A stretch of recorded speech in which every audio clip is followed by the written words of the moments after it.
એકાદશી એને કહેવાય. આપણે ત્યાં ઉપવાસ કરવો પડે. ઉપવાસ એટલે ભૂખ્યા રહેવું નહીં. ઉપવાસનો અર્થ થાય, ઉપવાસ સંસ્કૃત શબ્દ છે. ઉપવાસની જો સંધિ છૂટી પાડો તો ઉપ અને વાસ. સંસ્કૃતમાં ઉપ એટલે નજીક કહેવાય. જે દિવસે તમે ભગવાનના નજીક વાસ કરો એને કહેવાય ઉપવાસ. એટલે ઉપવાસ તો રોજ કરવો જોઈએ.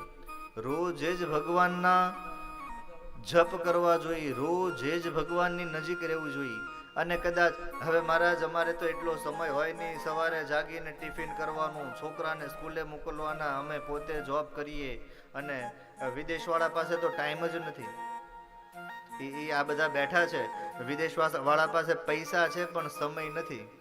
ઘણા એવા પરિવારોને હું ઓળખું છું કે પરિવારમાં બહુ સુખી, બહુ સંપન્ન, પૈસે ટકે બધી જ રીતે રાજી, ભગવાનની કૃપાથી સત્કર્મો પણ એટલા કરે, દાન પણ એટલા કરે, પુણ્ય પણ એટલા કરે.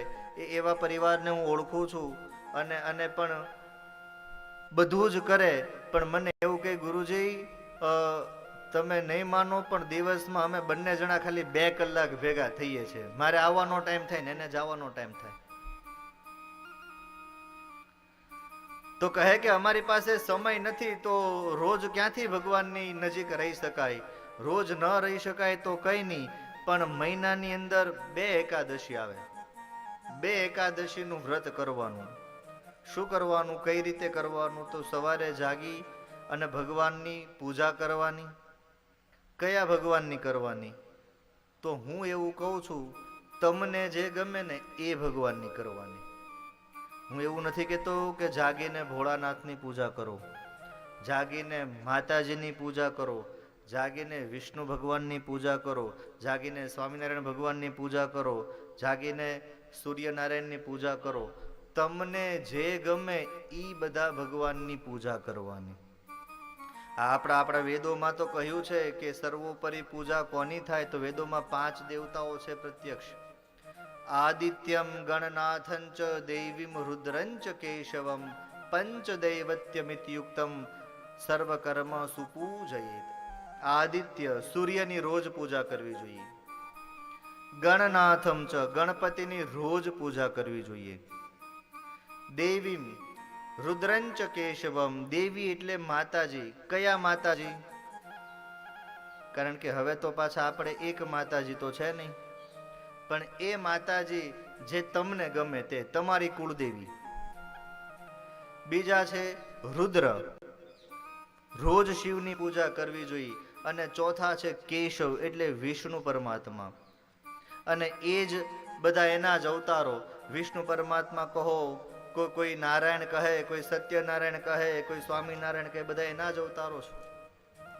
આ 5 દેવતાઓનું પ્રતિદિન પૂજન કરવું જોઈએ. જો પ્રતિદિન પૂજન ન થાય તો કાંઈ નહીં, પણ એનું સ્મરણ તો 100% કરવું.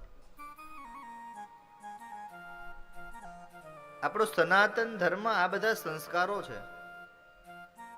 મેં આગળ પણ કથા કરી કે જાગી અને ભગવાનના દર્શન કરવાના. કરાગ્રે વસતે લક્ષ્મી, કર મૂલે સરસ્વતી, કર મધ્યેતુ ગોવિંદા, પ્રભાતે કર દર્શનમ. પછી બેડથી નીચે ઉતરો એટલે જમીનને પાદ સ્પર્શ ક્ષમસ્વ મેં. આપણે ત્યાં તમે સ્નાન કરો તો આપણે હવેનું તો જનરેશન એવું છે, ઓલું આપણે ઘણા અમને મળે એટલે કે ગુરુજી આ ગાય બહુ સારું, પણ બાથરૂમ સિંગર છે. એટલે ઈ જે બાથરૂમમાં સિંગ કરો ને, ગીત ગાવ ને, ઈ ગીત નહીં ગાવાના. બાથરૂમમાં નાવા જાવ એટલે બોલવાનું ઓમ નમઃ શિવાય, જય સ્વામિનારાયણ, જય શ્રી કૃષ્ણ, ગંગા સિંધુ સરસ્વતી ચ યમુના ગોદાવરી નર્મદા કાવેરી સરયુ મહેન્દ્ર તનયા. આ બધી નદીઓના નામ લો ને તોય ઈ નદીઓને કરેલું સ્નાનનું ફળ મળે. રોજ ગંગા સ્નાન થાય. આપણા ઋષિ મુનિઓ ત્યાં સુધી વ્યવસ્થા કરી. તમારે ક્યારેય ત્યાં ગંગા હરિદ્વાર જવાની જરૂર નથી, ક્યારેય વારાણસી જવું ન પડે, તમારી ઘરે જ ગંગા આવે. આ મંત્રમાં એટલી તાકાતો છે. અરે આપણા વેદોમાં તો તમે આ બ્રાહ્મણો તમને ચાંદલો કરે ને ત્યારે મંત્રો બોલે એ તો બધા મંત્રો છે, પણ આપણા વેદોમાં તો ત્યાં સુધીના મંત્રો છે. તમે પોતે ચાંદલો કરો ત્યારે કયો મંત્ર બોલવાનો? તો વેદોનો મંત્રો છે સુચક્ષા અહમક્ષિભ્યામ ભૂયા સઘું સુવર્ચા મુખેન સુશ્રુત કર્ણાભ્યામ ભૂયા સમ્મ.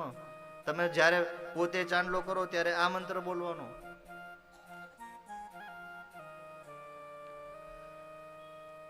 એકાદશીનું વ્રત છે. વ્રતના તો બહુ બધા નિયમ છે, બધા તો કદાચ ન પાળી શકો, કારણ કે વ્રતના એવા નિયમ છે કે તમારે જ્યાં સુધી વ્રત કરો ત્યાં સુધી સીવેલું વસ્ત્ર ન પહેરાય, પણ પહેરવું પડે છે તો ચાલે, વાંધો નહીં. જ્યાં સુધી વ્રત કરો ત્યાં સુધી ખાટલા ઉપર ન સુવાય, નીચે પથારી પાથરીને હોવું જોઈએ. તમારું પાણીનું માટલું અલગ હોવું જોઈએ, તમારું ખાવાનું અલગ હોવું જોઈએ. આવું બધું બધા નિયમો છે. પણ આવા બધા નિયમ ન કરો તો કંઈ નહીં, પણ એકાદશીના દિવસે કોઈ એક મંત્ર લેવો, તમને જે ગમે તે. જય શ્રી કૃષ્ણ, જય માતાજી, શ્રી કૃષ્ણ શરણમ મમ, ઓમ નમઃ શિવાય કે જય સ્વામિનારાયણ, તમને જે ગમે એ મંત્ર લેવો અને જપ કરવા. હું તો નિયમ તો એવો છે કે એક આસન પાથરવું જોઈએ, આસન સિદ્ધ કરવું જોઈએ, બેઠા બેઠા ભગવાનનો જપ કરવો. પણ આ જે બધી વાતો છે જે તે સમયે કરતા, અત્યારે સમય નથી આપણી પાસે. જ્યારે આપણી એ અવસ્થા આવશે, અમુક ઉંમર આપણે મૂકી દઈશું. મેં પહેલા કીધું, જ્યારે આ કમરથી ચાવીનો જે જોડો છે એ વહુને આપી દઈશું, ત્યારે આપણે આસને બેઠા બેઠા કરશું. પણ બોલે મહારાજ અત્યારે તો હું તો એવી છૂટી આપું કે નામ લેતા જાઓ અને કામ કરતા જાઓ. રોટલી કરતા કરતા ભગવાનનું નામ લેવાય, કામ કરતા કરતા ભગવાનનું નામ લેવાય, કચરા પોતા કરતા કરતા ભગવાનનું નામ લેવાય.